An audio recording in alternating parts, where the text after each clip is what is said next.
Hello, and welcome to a very special episode of the Spa Show.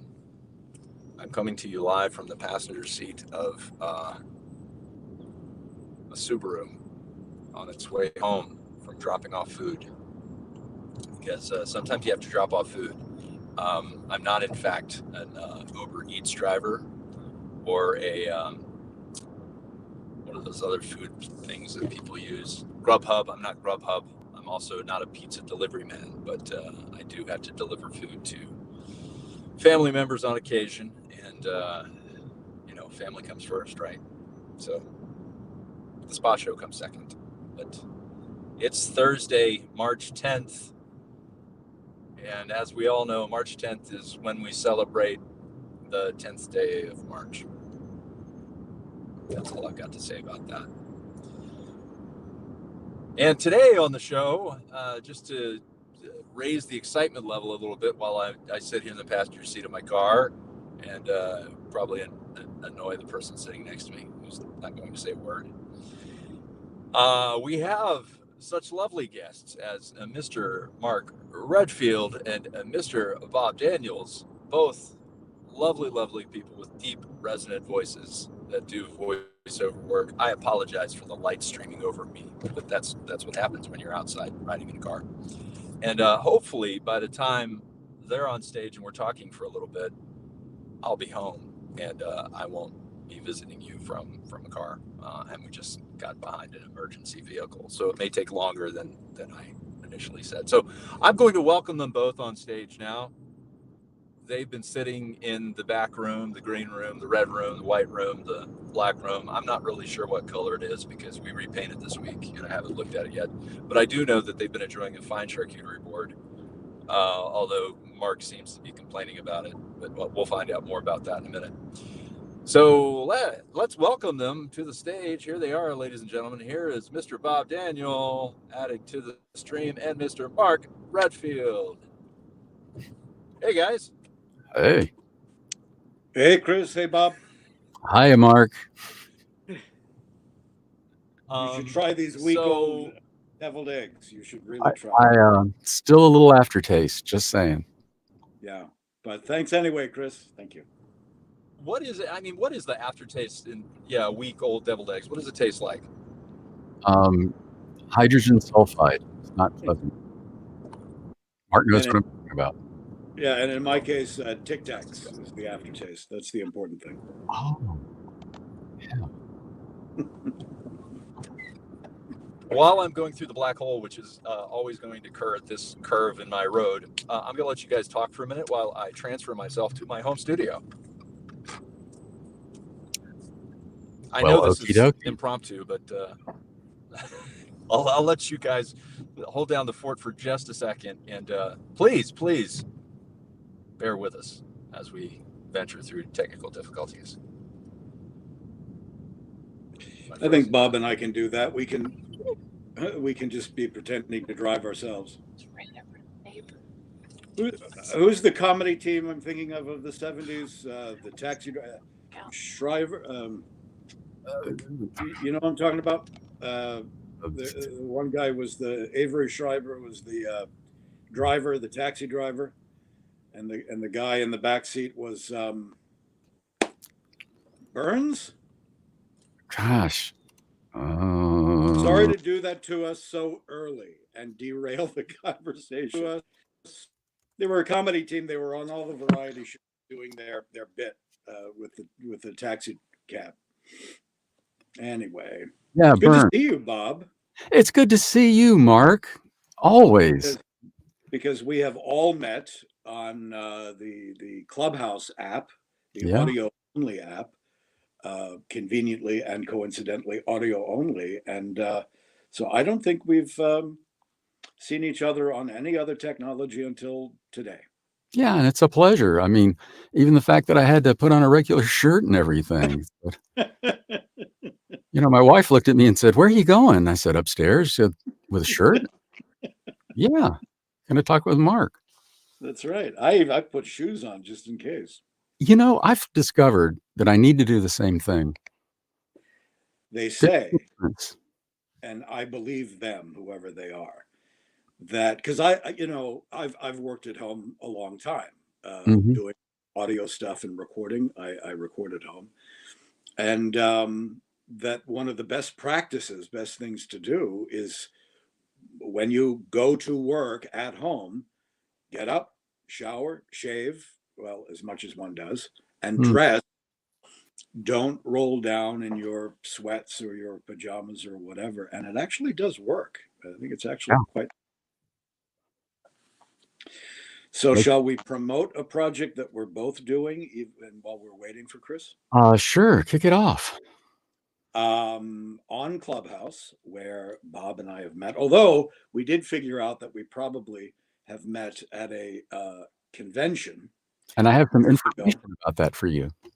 Yeah, Martin Graham's show in Maryland called the Mid-Atlantic. Mid-Atlantic Mhm. Nostalgia Convention, because, well, nostalgia and a lot of the celebrities there, and there are live radio play readings and things like that. But on Clubhouse, where we've been working a little bit together, about a month ago, we did an adaptation with a group called Auditorium of The Hobbit. Yes. Bob plays Gandalf, and I play Thorin, the dwarf. And we're doing it again now. The date got changed, Yeah. but we're doing it, I think, mid-April now on Yeah. Reddit. Yes. We sure are, and, let me find that because I know I've got it in here. Yeah, Reddit has added The 11th. oh, someone's indoors with their shirt on. Uh-oh. Doors with their Hi, shirt on. Chris. Hey. Hi, Chris. Hey, I don't know what's going on. I have to exit the other meeting real quick. And you hear the echo, of course. Hey, we're in the middle of a promo, man. You gotta just, There we go. Loading. Gone. Gone, baby, gone. Okay. April 11th, Mark. April 11th on Reddit, since they've added their audio part of their thing. So that's all brand new technology to me, is trying to figure out the microphone there. But anyway. Yeah. So yeah, we've just been chatting about a project that Bob and I are doing together, originally on Clubhouse in April 11th on Reddit, The Hobbit. I don't know if you had a chance to hear that when we did it live, but yeah, I was just saying that Bob is a wonderful Gandalf, and I was doing Thorin, and it's a really, really nice cast. All of us have met on Clubhouse on these audio apps, and you've invited us here, and glad that you're finally here, and here we are. Yes, and also Veronica Barrera is watching. She says, "Hello, amigos. It's nice to see these amazing people." Hey, Veronica. How lovely. How lovely. Yeah. So apologies to everyone who joined us live and got to see the craziness that is everyday life. Me riding in a car until I got here. But thanks for holding down the fort, guys, and thanks for promoting your show on Reddit, formerly on Clubhouse, which was The Hobbit. So who was the Hobbit? You were Gandalf, Bob. Mark, you were Thorin. Who played the Hobbit? The play was put together by a group called Auditorium. A fellow named Ryan Murphy. Ryan, yes. Bob, you're going to have to help me out so I don't have to go online and look. Sarah, and I can't pronounce it, Natachani? Yes. An actor. She has been a voice actor for many, many years. And she's actually quite wonderful as the 50-year-old male Bilbo Baggins. Nailed it. It's a really, really great cast. And I do want to give a shout out to Nathaniel Gray, who is our Gollum. Oh, my gosh.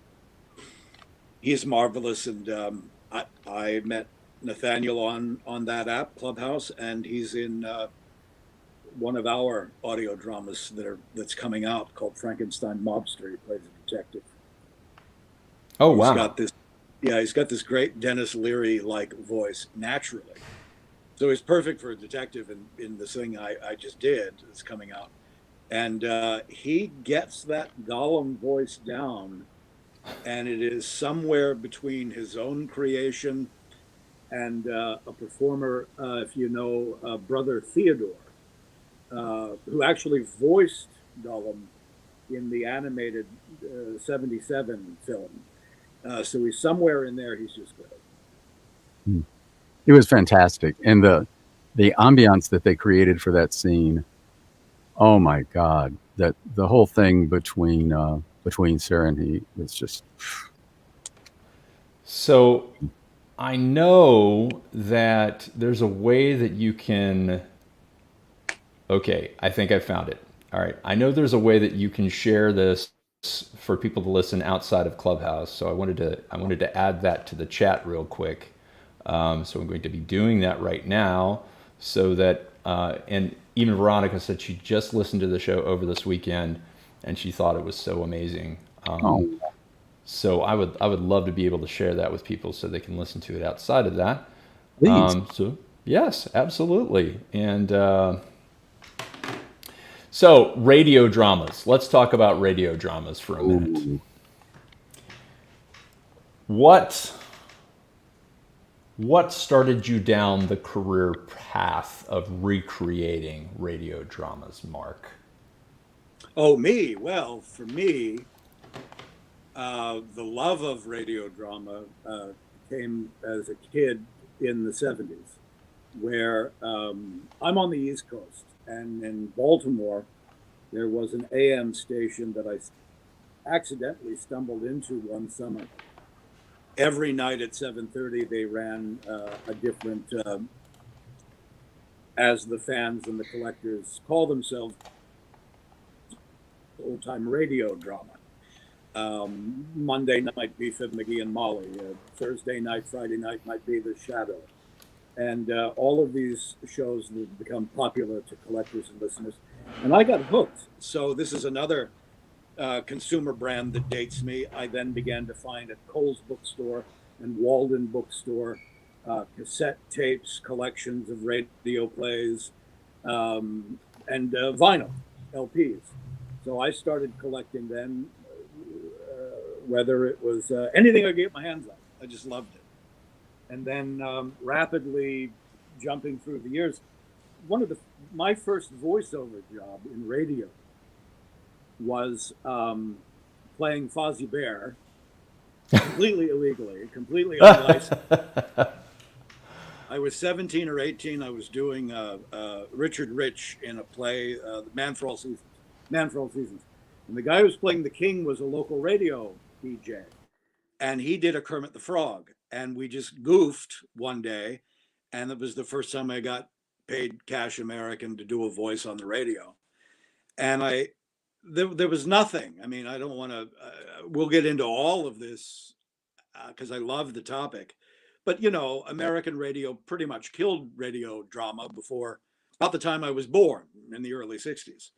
And so later on, I was lucky enough, about the time I'm voicing video games and things, there was a friend of mine who tried to launch a dramatic radio, kind of a surreal thing. I forget what it was called, but he tried to sell it to NPR.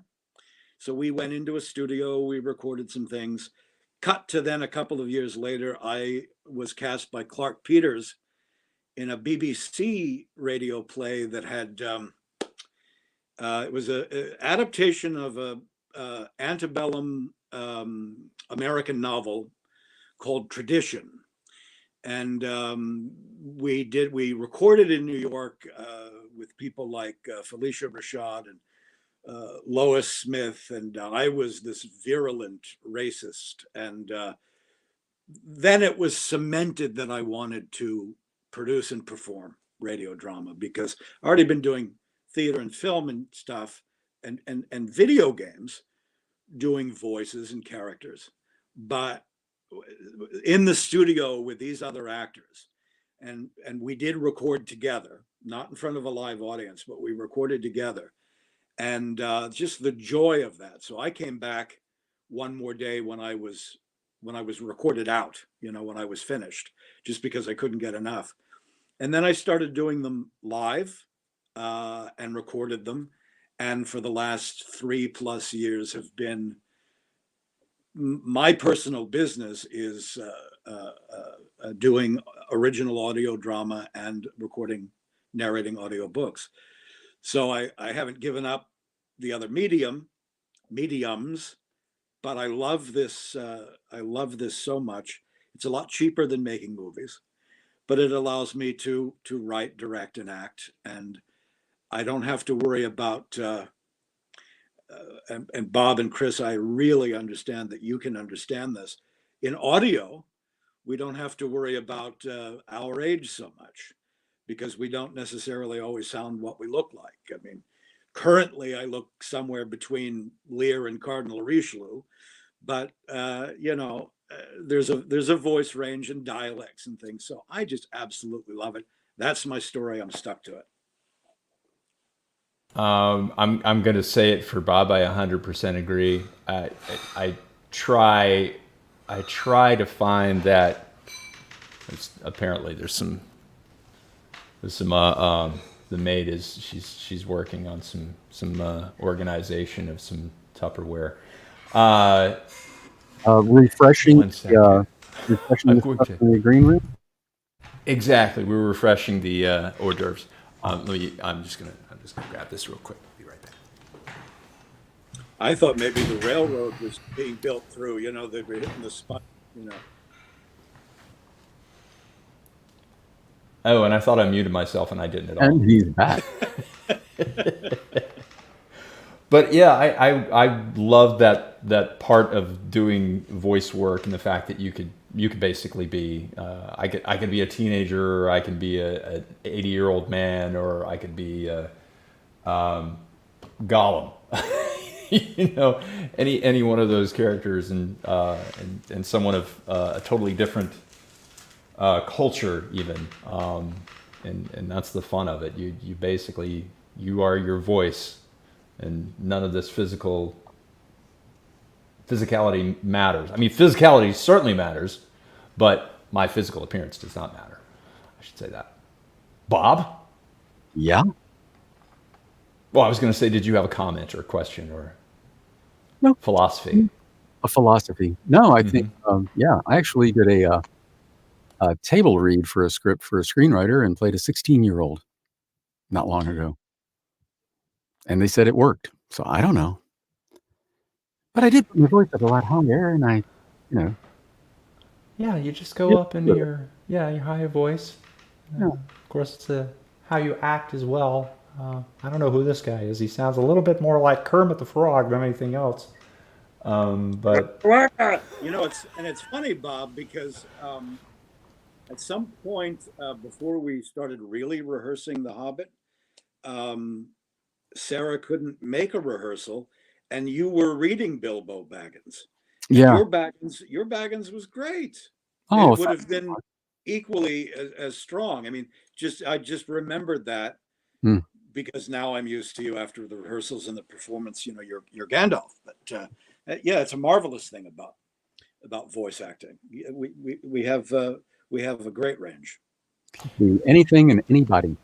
Yeah, I would say that, Bob and I just got done doing the Sherlock Holmes reading on Clubhouse, and I would say that we could have flip-flopped at any time.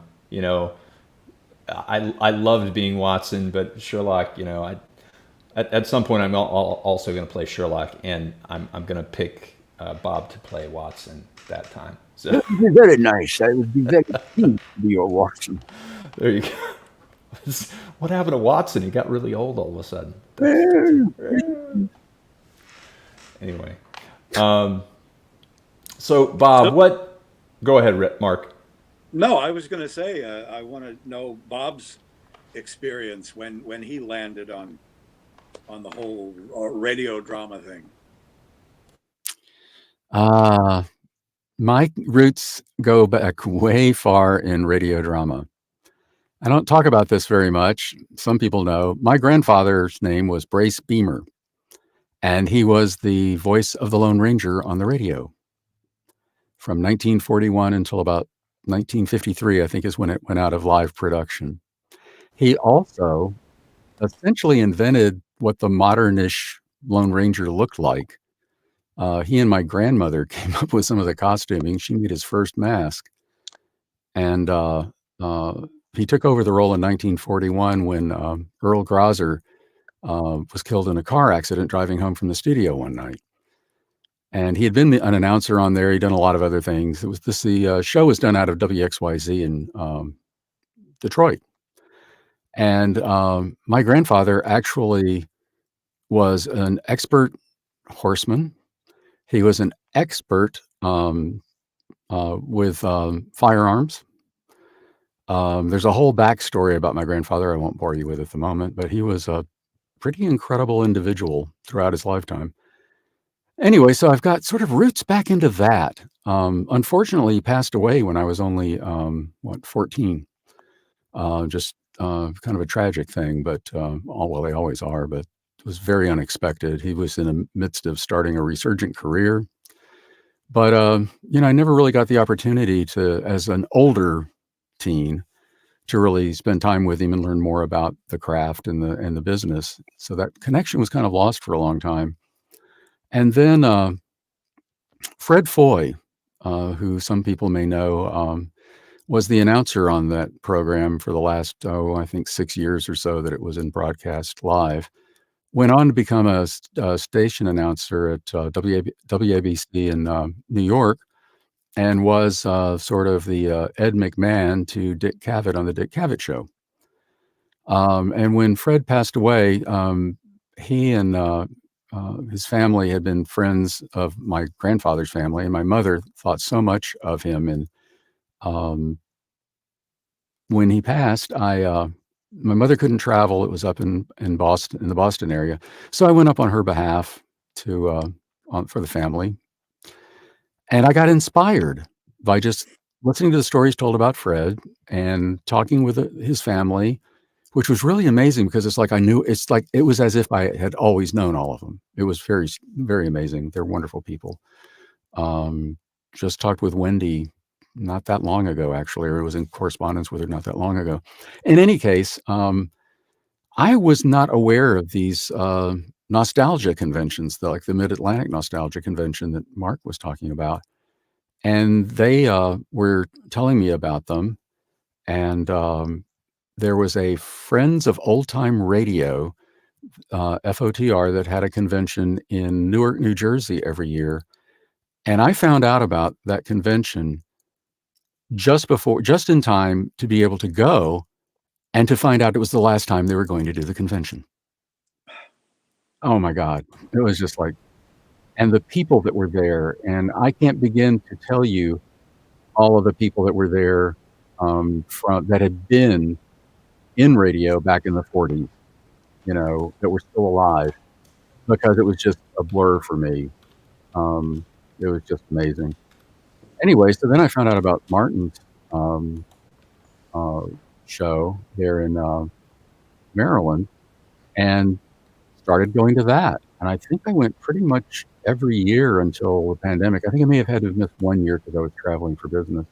Mm-hmm. But there's a couple, Don and Mary Ramlow, who are out of Kalamazoo, Michigan, who got their hands on, I'm trying to remember what radio studio it came out of, but they got their hands on all the practical radio sound effects from the studio, like the creaky door and the old time telephone and all of that stuff, the thing to rattle the open and unlock doors. And so Don, every year at Martin's show, he does a radio drama recreation on Friday afternoon. And then they have a big banquet on Saturday night. And, anybody that's there can audition for it. And I thought, well, this sounds like fun. So I did. And actually, odd connection here. I believe it was the first one I ever did was at the, I don't know if you can see this, 7th annual Tarzan, Lord of the Jungle. Yes. Lord of the Jungle. And in this presentation, one of the characters' names was Louise. And Louise, and Mark will recognize this name, was played by Veronica Carlson. So I got to be on stage with Veronica then. And then I started doing them practically every year. And then at the 10th annual, they did this Popeye radio show. Were you there? You know, I know I've met you. I know we've met. So many of those banquets. I've seen so many of his shows. Yes, I'm going to say yes, and I do remember the Popeye because Veronica played Marjorie. So I've done 2 radio show recreations with Veronica Carlson. And you know, sadly, Veronica just passed away. Yeah, I saw you post about that. In any case, it's kind of a long story, but that got me started on it. The thing is that, and I'll wind up with this.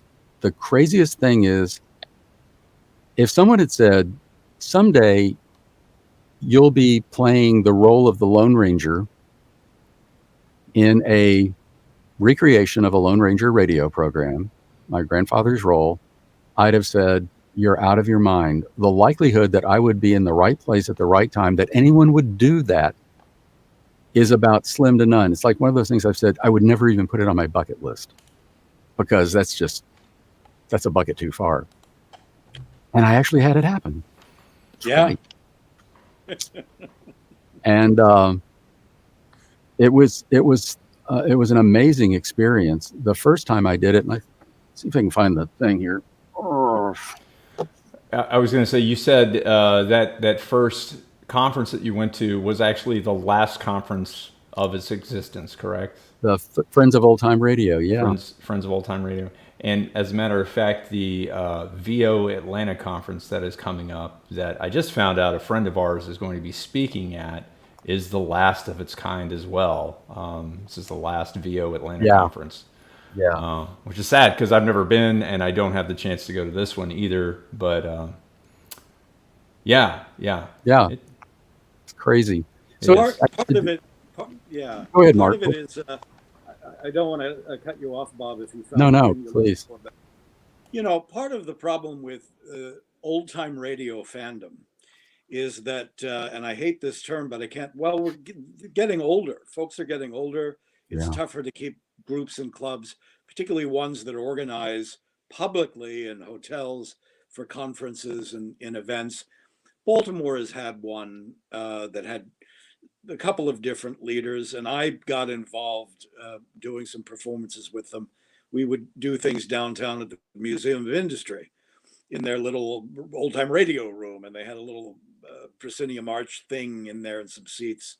But yeah, they're moving along. And it would be, when we come back, there's something I want to get off my chest about this whole terminology that we're using in audio drama today, or that the corporations, but we'll talk about that in a minute. Did you find? Yeah, I think we got to go to commercial. Yeah, so let's. We're going to go to commercial real quick. Is that? No. He said when we come back, and I'm like, yeah, we're going to go to commercial. No, Bob had something, and I know. Yeah. Rabbit hole will just. Oh, I was just going to say the first time I got to do the Lone Ranger role was at a festival that was run out of Memphis. It had various names, like Memphis Film Festival. Oh gosh, I can't even remember all of them. It's like a Western, but the theme was Western. And they had all of these actors there from, we went a couple of years, and we had all there were all these actors there that, gosh, and I can't remember their names now. But TV Westerns and things like that. TV Westerns, because in some of the radio things, but the year that I went, the old Disney show back in the 50s when they had Spin and Marty. Yeah. I'm trying to remember which one it was one of the people in the cast I was doing. I mean, the people that were in the cast with me to do the Lone Ranger thing, I wish I had my hands on it right now, but I mean, it was just like, wow, this is amazing. And it was so weird, because I remember we sat down to do the rehearsal, and we all sat down, and these guys, I mean, they've done all this television, film stuff, I mean, they're very well-known actors. And I could tell when I walked in the room they were all kind of looking at each other because, like, so we bring in this guy just because he's Brace Beamer's grandson to do this thing. Yeah, we'll see how we'll see how this goes. So we sat down and we started the read, and I did my first 2 lines, and the guy next to me looks at me and smiles, and looks over at the guy organizing it and smiles. It was like one of those moments where it's like, whew, passed that test. That's great. But it was You never know. You never know. this moment, I tell you, you could just feel it in the room. The tension was palpable. Yeah. But anyway, Mark, please. Yeah, no, I can't think of their names right now because both of the actors in Spin and Marty, for instance, were popular child stars. You know, both features and television and the Disney show when they did things. You know, the thing I found about the older actors that I met at these shows, whether they really have retired, that they all still chase the carrot. They still love to perform. They still want to. I really find that exciting and refreshing. Given the chance, you know, they've all, everyone that I've ever met at any of these shows, they've all been really wonderful, wonderful people. And I've left a link for the Spin and Marty show on Wikipedia because, you know, it's the source of all things, in the chat there for everybody. So Jim Considine and David Stollery. That's it. There you go. Right. You know, an aside about Martin Graham's show, Mid-Atlantic Nostalgia Convention. The first full-length audio drama that I wrote and produced, Sinbad and the Pirate Princess. I did it with Caroline Munro and with Martine Beswick, who nothing to do with pirates. They're both Bond girls, but they also both have been in fantasy films by Ray Harryhausen. And when we flipped a coin, there was a Dracula script I had, and then the pirate, the Sinbad script. We decided to do Sinbad, and only really because Caroline stars in the 1974 Golden Voyage of Sinbad. And so Martin wanted them as guests. I flew them in a week before the show. I rented, and there is no such thing as a soundproof conference room in a hotel, but I rented the smallest one that I thought was the quietest. And we brought engineers in and some baffling, the cast. I fed them every day at the restaurant, and we rehearsed. And it's one of the few that I recorded with all of the actors at the same time. So we rehearsed and recorded for 3 days, and then they did the show. They did Martin's show for the weekend, doing the autographs thing and all of that. So just as a little aside on the whole nostalgia convention circuit scene. I'm almost certain I was at that one because I remember meeting Caroline Munro. Yeah. I was. It was the first time I ever had my niece work a table, and of course the girls fell in love with my niece and all of that. And she's actually a voice in my newest thing now that she's. Oh, great! Her voice is expressive, but. Yeah, I mean, just to, you know, I actually am one of those people that before the coming of audiobooks, you know, like I said, I really, really loved listening to audio drama, and not any one particular kind, whether it was the Mercury Theater stuff, the Campbell Playhouse stuff, and of the Westerns, and there were so many, just like on television, there were so many. There is sort of this bifurcation of, I think in general, old time radio fans kind of agree, and I'm just bringing this up to throw it back to old time radio for a moment, that one of the weakest written shows was maybe The Shadow. That, you know, most of them were produced by Blue Coal, and you'll hear their announcer pitching coal, Pennsylvania coal. And one of the better written ones, and I found this to be kind of true, speaking of the Lone Ranger and Westerns, was Gunsmoke. Gunsmoke being often very smart and very well done. But so yeah, when you mentioned some of the actors, when you got a chance to read Lone Ranger, the Gunsmoke is one of the smartest of the older things, I think. And it was one of the ones that had more of an ensemble cast as well. Yeah, of course. You know, Most of these, there's the main character and a sidekick. Not even a sidekick sometimes. yeah. Thinking of The Third Man with Orson Welles from the 50s, and yeah, definitely an ensemble cast that went right into television. Yeah, exactly. So we've been talking about like all these old shows, and I think of Gunsmoke, I think of the Lone Ranger, and I think of the fact that these were, they were transitioned into a television series as well. But now we're kind of, it's weird because we're on this other side of that. I feel like, at least among our community, there's a huge resurgence of the radio drama, and we're creating these new productions of radio drama that are accessible to anybody anywhere, which I think is amazing. But if I wanted to go back and listen to some of these old radio dramas, what's the best place that I can look for that? I mean, what's the one source where so much of this lives right now? Is there one? There's several. Yeah. Archive.org.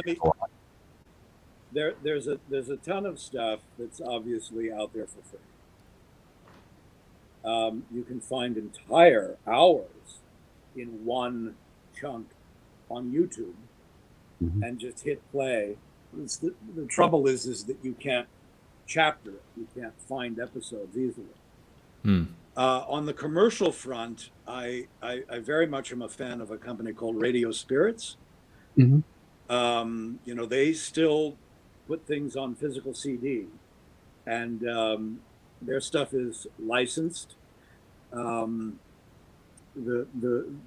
remember being a little bit heartbroken because they had to take some of the shadow stuff off when who's the author who has the factory, Lee Patterson. A year and a half ago, it was announced, and it's been out since, was contracted by Condé Nast to do a new Shadow novel. And it was, as typical with him, co-written with someone. But I like Radio Spirits commercially. They have these really great clamshell boxes with, you can buy collections of shows of all kinds. But as far as the older stuff, there are lots of places to find them for free, kind of haphazard. Just look for a character or look for a show. At the end of the era for the American radio drama, CBS Mystery Theater, I don't know if there is so much for free as was produced, but I know a lot of that stuff is out there too. And they were doing things up into the 70s when everybody else all other American radio had given up radio drama pretty much, because that petered out in the 1960s. And, sadly, it's because American radio, the easiest thing to do was either go all music, all sports, all talk. So, yeah. Just cheaper. The same thing that happened with The Shadow happened with the Lone Ranger series. That when Disney wound up with the rights to the Lone Ranger to come out with the movie they came out with a few years ago. They basically sent cease and desist orders to everybody that was broadcasting, even on like XM radio. They had to take it off the air. Yeah. Which is really unfortunate because that could have helped them build an audience.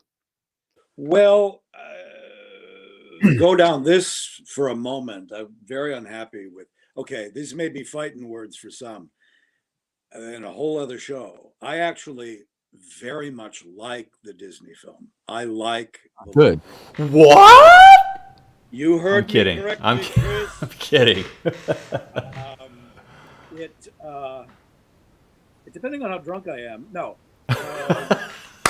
It actually, at times, depending on how feisty I've been, it's been in my top 10, 20 Westerns for reasons. Now, this is with the actor. This is with Armie Hammer and yeah. And it was directed by Gore Verbinski, who did the Pirates of the Caribbean movies, the first bunch. And I'll just sum it up this way, why I like it so much. I mean, it really is a wonderful, tread lightly here, Redfield. It's a wonderful homage of all Western films. Yeah. It really hits every button wonderfully.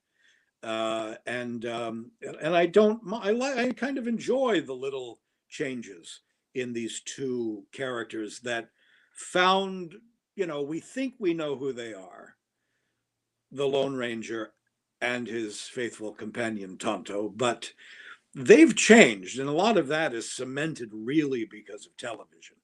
Not so much because of Bryce Beamer, but because of television. Just like if anyone at all remembers Gunsmoke, it's going to be James Arness as Matt Dillon, not the voice of William Conrad as Matt Dillon, who, growing up watching Cannon on television and then hearing Matt Dillon be the same guy was a little, but my point I was trying to make is that whoever was running Disney's advertising at that time, and I think they were in some, they did the same thing. They screwed the pooch also with John Carter, because I think John Carter, directed by Andrew Stanton, is a wonderful, faithful adaptation of Burroughs' novel. Interestingly enough, the Burroughs novel is technically in the public domain, but really from changing the title from A Princess of Mars to John Carter, to taking these other things off the market, like you were just mentioning about the Lone Ranger, that we really would have developed a bigger audience, particularly at a time when I think we're still making good Westerns, and it would have helped. But I think the marketing of both of those films was screwed and didn't help them or fans. Yeah. So. And I want to be real clear. When I mentioned the film, that's because I was anticipating reaction. Because I sensed as much. Yeah, it was what it was. Because here's what I told people. Because when I went to the nostalgia convention that year after that came out, and everybody's coming up to the booth going, "What did you think? What did you think? What did you think?" And I'm going, "Here's the thing, folks. You wanted that film to do really, really well because you want that concept. If you're that much into the idea of the Lone Ranger, you want that to live. You want it to survive. You want new fans. You don't want it to die. And if you keep criticizing the movie, there won't be a sequel ever. And those fans, as you were pointing out earlier, Mark, they're passing. They're passing. And that happened with the Lone Ranger, and it happened with John Carter. Yeah. Because we could have had a series of John Carter movies. And I'll just say this, my personal reaction, last thing about the movie The Lone Ranger. I don't know if his offspring, if later down the line he would have been responsible for the Green Hornet. I don't know if you're aware of that lineage in the mythology. Also, speaking of radio drama, the Green Hornet and the famous use of Flight of the Bumblebee is, again, sort of, everybody kind of knows it in a weird way, even if they've never heard it. But my final word on the movie, The Lone Ranger, is that he is in a completely good, there's no real moral dilemma.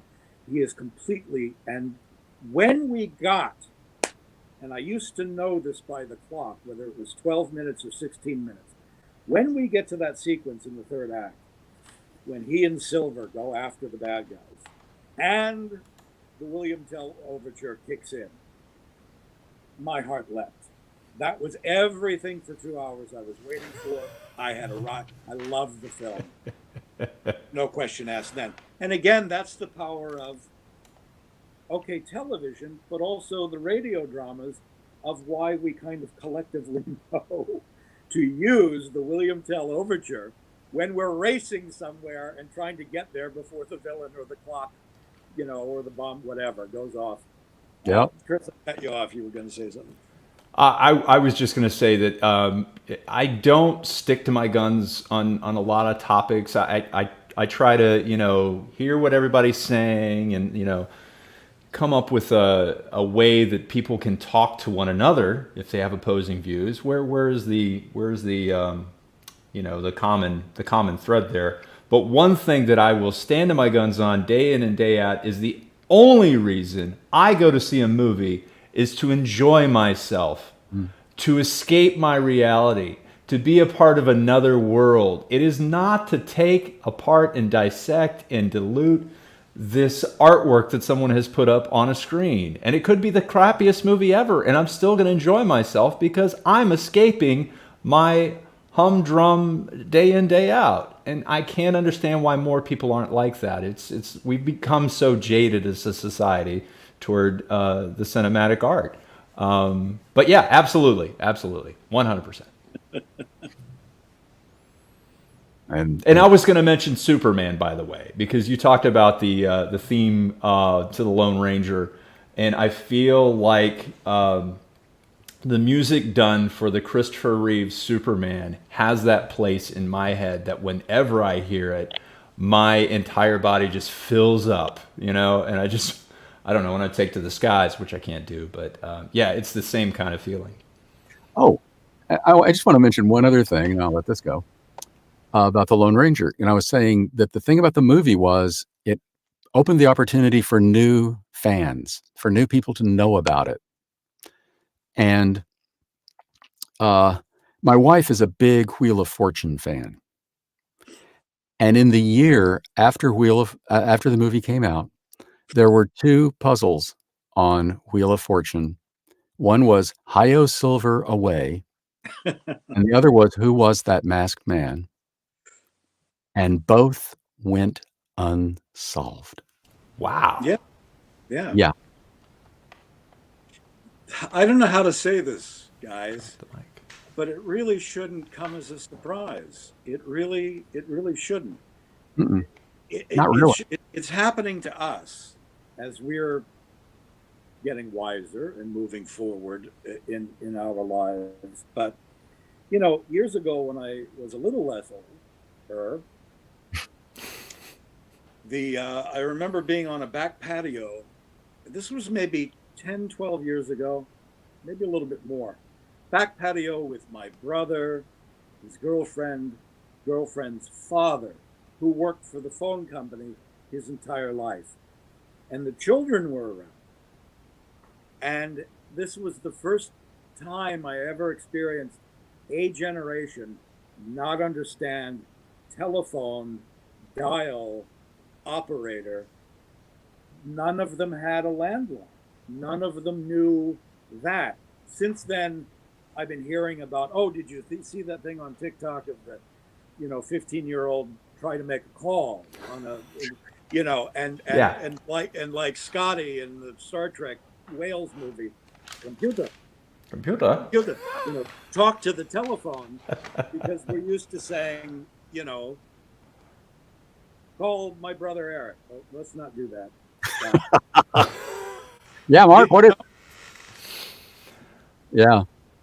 So, this kind of stuff is the culture. It does rise and fall. And I'm a big film fan. This is another show. We could talk about silent films. We talk about musicals. We talk about anything you want. It kind of comes and goes. And Chris, you were lighting on something a few minutes ago about, I do believe that there are new generations for this. I really, and maybe I'm jumping the gun on the soapbox I wanted to use this platform today for. I would be remiss, because I think that there's an audience for it. I'm discovering that in the audio book world, there is a children's audience, obviously a young adult audience, which is a huge age range. But the fact of the matter is that they have always been radio. Since the 1920s and radio, since radios got into homes, since the idea of doing something dramatic, doing fiction on radio, call them radio plays, radio dramas. And when I began to get into this to produce them, people our own age, my own age, would say, "This podcast?" Well, it could be a podcast. It could be transmitted, but that's still over your phone or your device. It's still radio. It's still technically radio. And the thing that kind of bothers me in the big moneyed competition, HBO, Audible, everything they're trying to find to get a younger audience to understand what it is they're doing. Audible is now running ads for Audible Theater. Now, I understand that. I get that. That's theatrical plays recorded, paid for, produced by Audible, released by Audible. They're the big dogs, okay? But the picture they used in the advertising are a bunch of actors sitting around the studio. A radio play, except there's no live audience or live orchestra. We've already had the really great stuff in radio, drama, with live audiences, even for dramas and music. So it's different, I think, if it's a recorded piece of theater.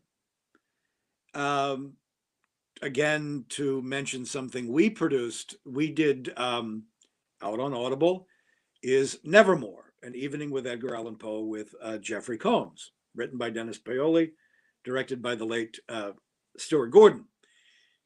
We recorded that in a theater in Boston, Halloween night, 2015. Jeffrey had been doing the one-man play for live audiences for a decade.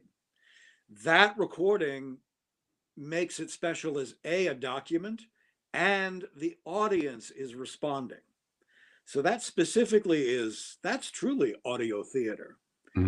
Everything else, even if it's done in a studio and post-production is done on computers, that's still a radio play. So all of these other terms they've been throwing at the marketplace, I don't think helps very much. It doesn't help. I just wish that they would recognize that for 100 years we've had, and I'm probably literally now 100 years, my history is a little mushy with radio and, when they were doing, and I'm sorry to, this is shades of Clubhouse. I'm so sorry for dominating and just yammering. But no, it's fascinating stuff, Mark. I've been called out for dominating rooms in Clubhouse. Oh, you're doing great. You're doing great, Mark. This is, I love it all. I love it all. Keep going. But here's another example of things changing because technology is at our fingertips to be able to do really high quality work. Take the Lone Ranger, for instance, when Bryce Beamer was doing it. Even before that, there are, of course, the time zones in the United States. And so you would have, let's say that we're now in the 40s. You have the company of actors in the studio with the audience, and they would do it multiple times. They would do it for time zones. So they would do it a couple of times in a day. And that way they could air live at whatever time zone they were advertised in the United States. Not all of them, obviously. I don't know how many, we're lucky to have what we have because of what was recorded on disc or whatever method of recording they had from the 30s up through the 60s at the end of it. So we're lucky that we have what we have. But whether it's the weird things I've heard, and here are two examples of recent things that kind of bother me. Because Audible, of course, has the money to advertise their productions. So they've done a couple of the Neil Gaiman novels.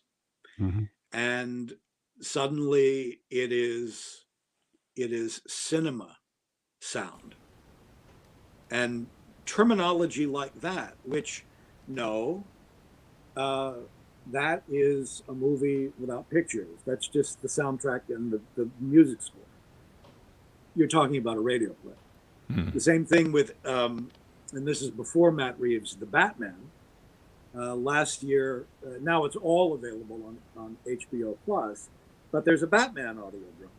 And I think that Jeffrey Wright is one of the voices. So again, good production value. There's some money behind it. You can listen to it with limited graphics just to keep the eye busy, while listening to an audio drama.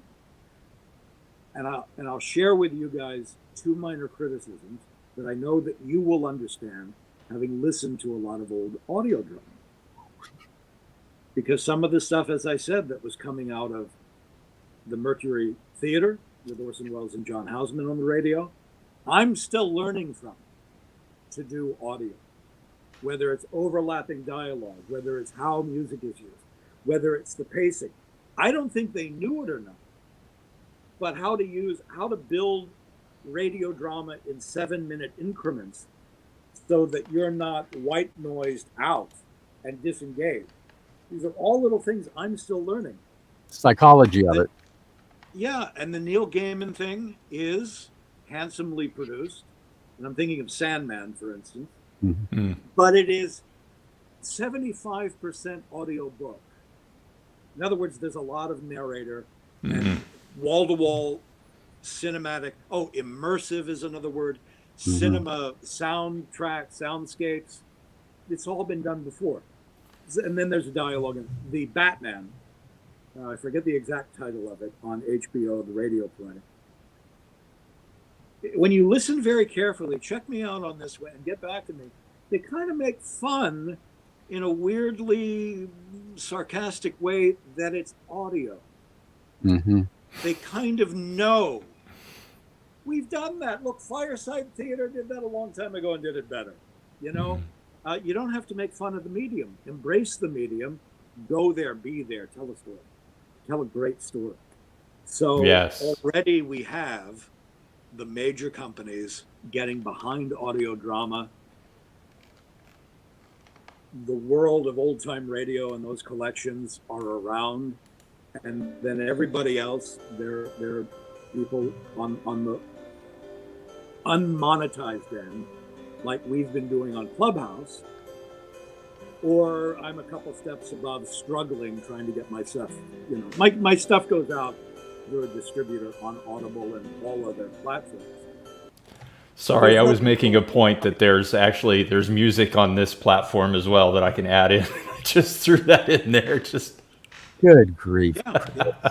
Really? So I needed to get on that soapbox a bit because they're trying to speak to an audience that just doesn't know what a rotary telephone is, doesn't know who was that masked man, because they don't have that experience.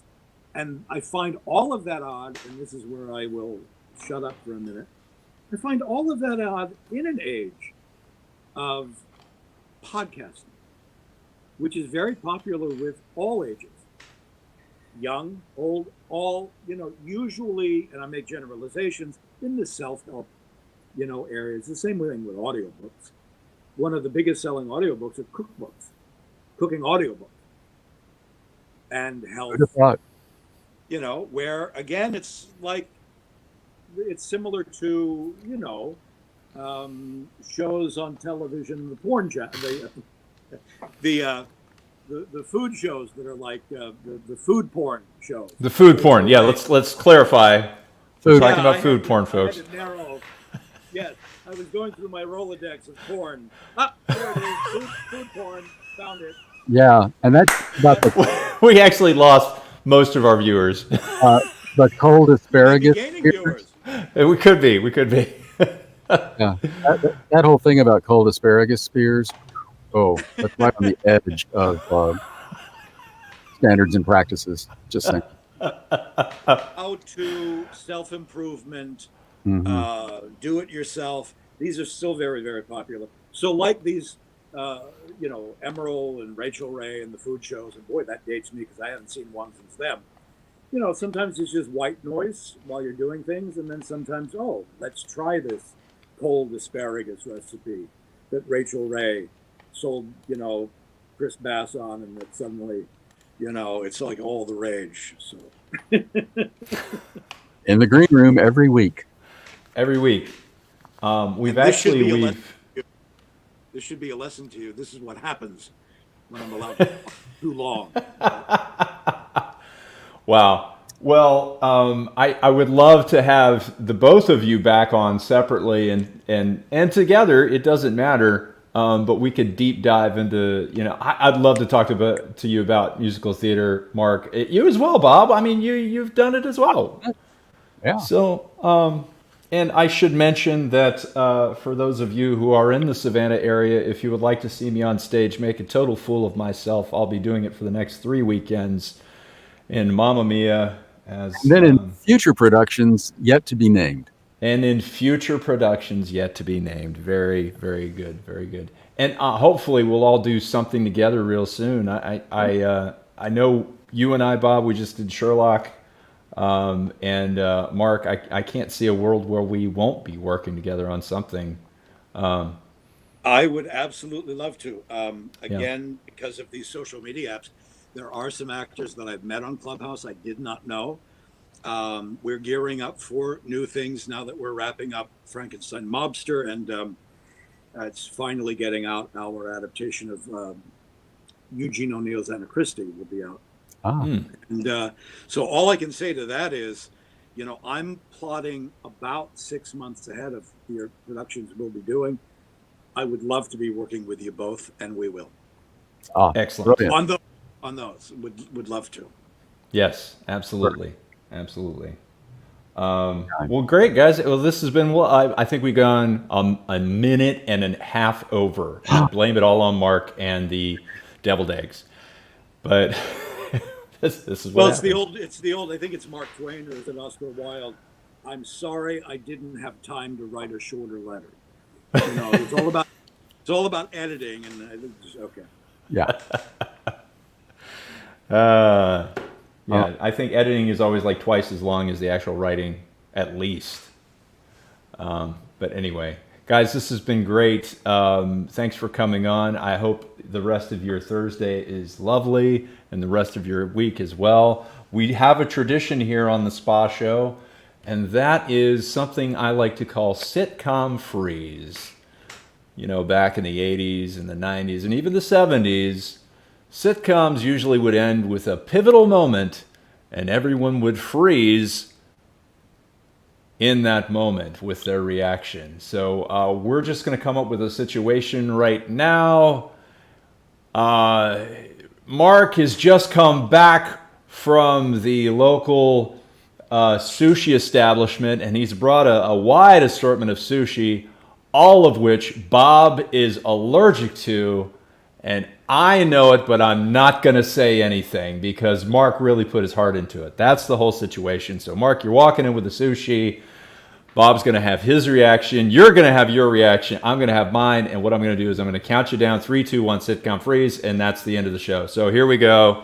3, 2, 1, sitcom freeze. Thank you, Chris. Thank you, Bob.